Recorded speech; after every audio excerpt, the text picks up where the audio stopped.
Good morning, everyone, and welcome to Thursday. And those of you still enthusiastically here, we appreciate your energy and persistence, and it's wonderful to have everybody in the room today. I'm Linda-Gail Bekker, President of the International AIDS Society, International Chair for AIDS 2018. This press conference is being live streamed on AIDS 2018 website. There will also be an archived recording available later in case someone can't make it.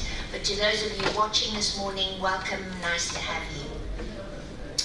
This official press conference is going to focus on sex workers and so-called in-demand policies, and more broadly, the topic of decriminalization.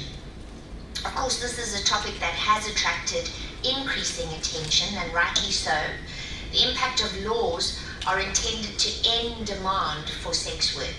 But as I think you'll hear from the panelists here, these end demand laws, where they have been adopted or are being adopted and are being considered in a number of countries. And typically under these laws, sex workers themselves commit no crime, but their clients and third parties are criminalized. Supporters of end-demand laws have argued that this approach will increase sex workers' access to essential services, including HIV prevention and care.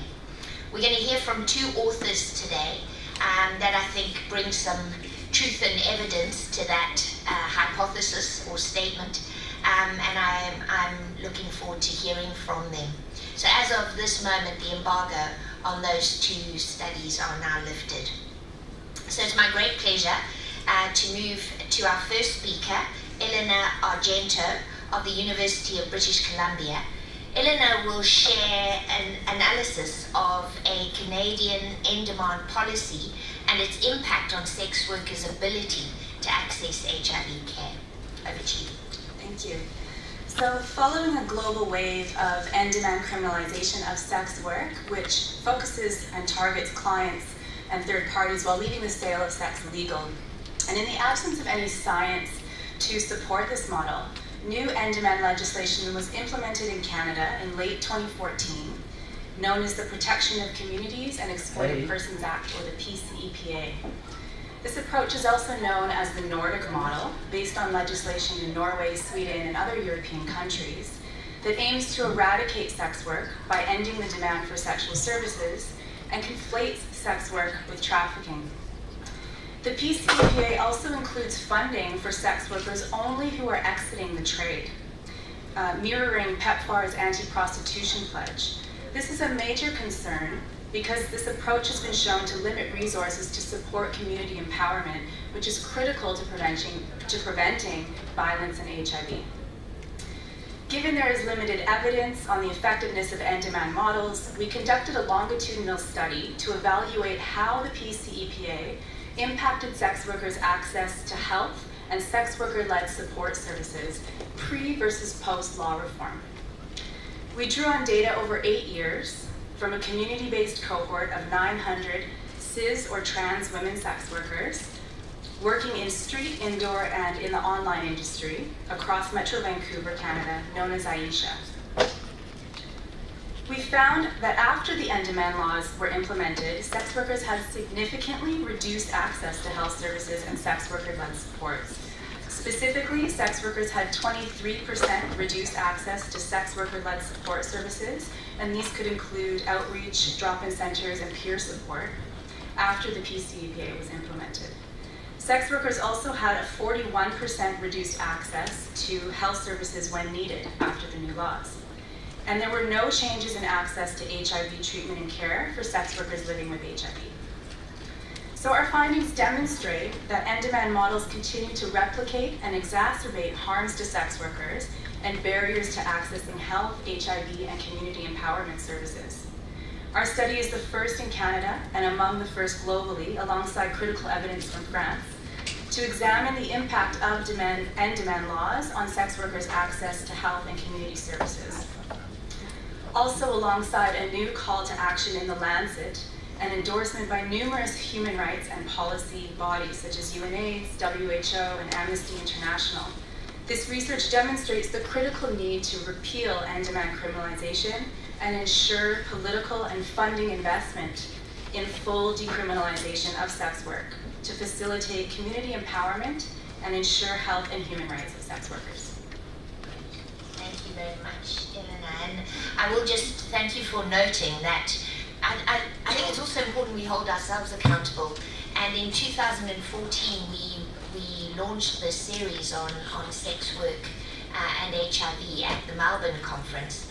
And I'm very pleased to say that at this conference we have the 2-year update of that to really say how have we done in meeting the call to action that was actually put out there in 2014 and well, maybe it was 2016 and now where we are in 2018. And you know, I can only say it's dismaying how little we've been able to achieve. So I do think whilst we're worrying about accelerating, and rightly so, our targets to meet the targets for 2020 and 2030, it's time we put some real targets in place and goals and really map how we're doing in getting to the goals we need to be able to make sure that sex workers are able to meet their own health goals. But at this point I'm going to hand over to Hélène Lebail of the CNRS. She comes to us from Paris, and she will share an analysis of France's laws aimed at ending demand for sex workers. So, over to you, Hélène. Yeah, so thanks a lot. So in the case of France, the criminalization of demand, so the criminalization of the client started 2 years ago, and with a collective of 11 organizations, among which there are some community-based NGOs and sex workers groups. We decided to launch a research during the 2 first years to try to evaluate the impact on the health, on the well-being, and on the rights of the sex workers. So the first results after 2 years of research are available on the web if you want to see, because it's very difficult in 2 minutes to summarize all the results, but I'm going to try to highlight 3 points. I hope I have time there. And these 3 points may help to deconstruct wrong images we can have about the Nordic model. So the first point is just to say that after 2 years of criminalization of clients, the reality is that sex workers are still more criminalized than their clients. Because of local measures, you can still, it's still the sex workers that are more often arrested, more often controlled by the police and pay more fines than the clients today.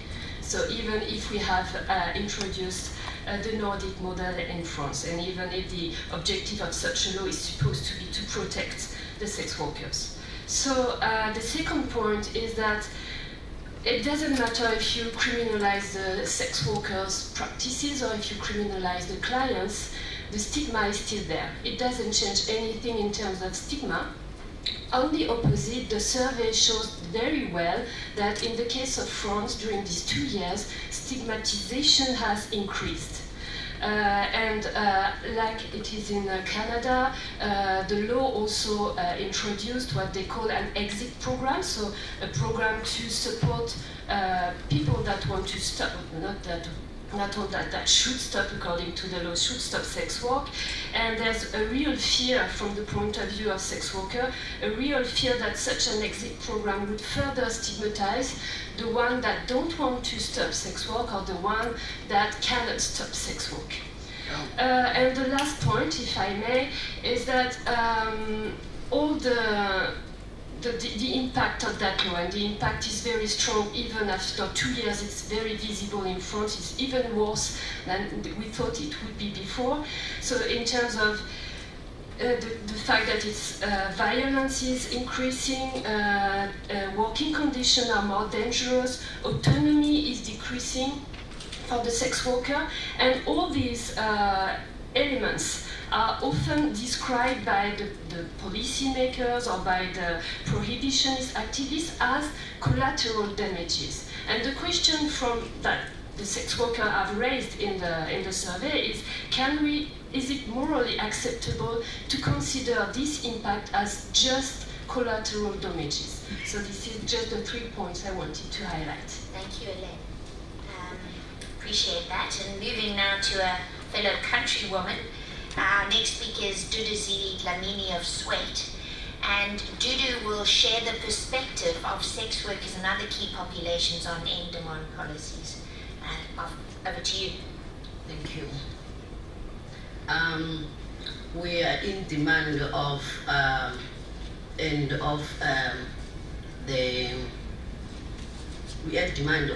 policies because of criminalization. It's not a model that is working for us, especially in South Africa. In South Africa, for now, we are criminalized since 1962. That is offense of that criminalized sex workers both and the client in 2002, and we don't want any model. We're looking forward to get full decriminalization of sex work in South Africa, because the only model that it covers sex workers, that they will be feel free and feel their dignity and feel like real human beings, because criminalization affects sex workers as a whole and in whole world, whereby they're not able to exercise fully their human rights, they're not able to report cases, and the violence towards sex workers are too high instead, especially for South Africa. They're not even able to report cases to police station because the relationship between sex workers and the police are not good. By saying that we want full decriminalization of sex work in South Africa, so that we can able to exercise full rights as a human being in the country of the good constitution and laws. We want to remove those laws who label sex workers as criminals. We want to remove those all these laws that make us and our children and our families like criminals. For now and from today and go on, we demand justice, we demand our rights, we demand our dignity. We want everyone to recognize sex workers as human beings, as women, and we want to exercise full rights as human beings. For now and go on, so that we can able with our children to respond in HIV fully and reach the target. We need to include sex workers, we need to include our children, we need to include our families in this, for changing the laws and remove the laws who label sex workers. We want full decriminalization of sex workers. Other models, we don't looking forward to it. Thank you, Judy, and I think that was an impassioned cry. So I just want to, in contrast, share that on Saturday I had the wonderful privilege of going downtown and spending some time with community in the red light district, and particularly with a project called My Red Light District. And I was absolutely, my mind was blown, just in contrast to some of the things you're hearing here. In contrast, an organization where one feels that people are having choice, they are existing with dignity, and they're actually getting on with their lives and their work. And some of it's good and some of it's bad, like all of us who have to go to work every day, but really they are getting on with their job, and the services that are specifically available, that people are getting to those services, and that really is the unbelievable contrast to some of the descriptions you're hearing. So I'm going to put up that advertisement that if you have time and you can go down there and just see perhaps a model for how things could be done differently around the world, and I strongly recommend that. Right, I'm going to move on now to Loveness Bawagunda from Malawi. Loveness is a drop-in centre manager for YONECO, or Youth Net and Counselling. I'm pleased to say, and congratulations Loveness, she was nominated for Me and My Healthcare Provider Award by a sex worker client who praised Loveness for her openness and compassion as a healthcare provider. And so congratulations, and we'd love to hear your thoughts.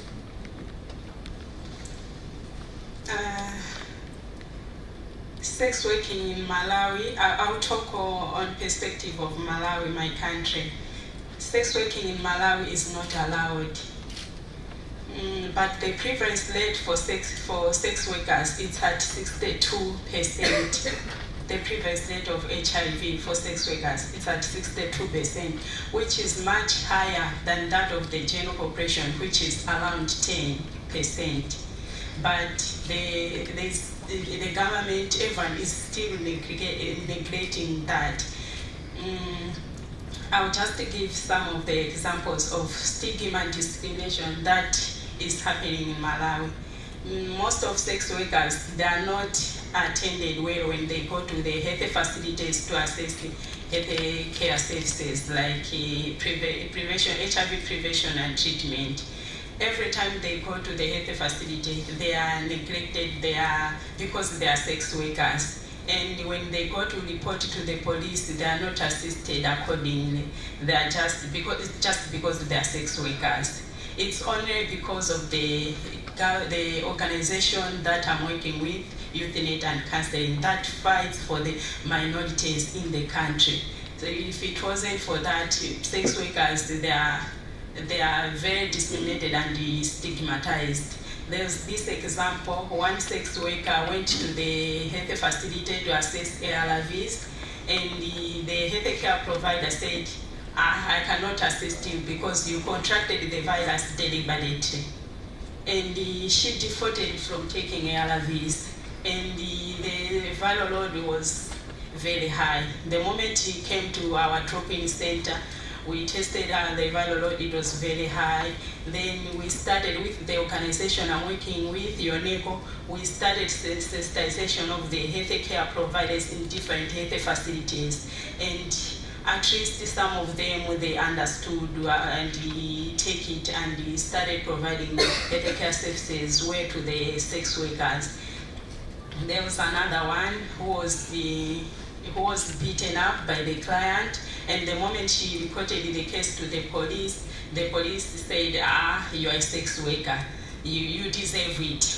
So sex workers in Malawi, they really face stigma and discrimination a lot, especially in those districts where linkages project is not implemented. But in the districts where linkages project is implemented, it has been reduced. Thank you, Loveness, and once again, thank you for being a shining example to my colleagues as healthcare providers to pull up their socks and do things differently. So thank you for that. Our next and final speaker is Cynthia Samuels of the Guyana Sex Workers Coalition, and Cindy is one of our rising youth leader stars. And she'll actually be coming to you on Friday in a plenary to share her work as a youth advocate, and the plenary is entitled Growing into HIV Leadership. So over to you, Cindy. Okay. Firstly, I would like to say that there's a lot of work still needs to be done with the public when it comes to sensitization and knowing what is sex work and what it isn't. Sex workers are not all victims, because so somebody here, you're a sex worker, they say, oh, you have AIDS or you have HIV, and this is a major misconception that needs to be fixed. Mm-hmm. There's a lot of presentation I've been seeing about Guyana, which is true that between the ages of 70 to 24 are the most newly infected young adults.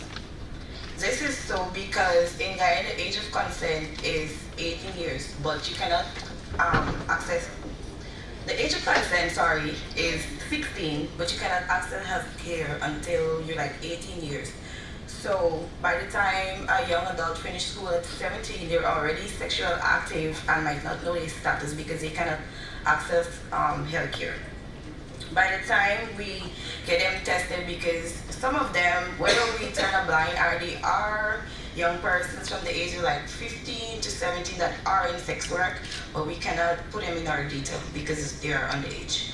So sometimes when we do test them and we find out that they're positive, we try to find ways to get them into on the medication and what's not. But when they are of age to actually access healthcare, especially the ones that we're not able to meet, it's sometimes the virus has already rapidly spread, so we have to pay special attention to them. It's like nurturing a plant from seed to seedling up. Data also shows that 63% of persons infected with HIV are youths, early engagement of young people give them the tool to allow them to be more informed when they are engaged in sexual behavior, which is something that we are fighting for right now in Ghana, that they need to start teaching appropriate HFLE and sexual reproductive health in schools. Great. Thank you so much. So we're now at the point where we'll invite questions. And if you have any questions, please, as usual, go to the microphones, which are coming. And if you just let me know who you are and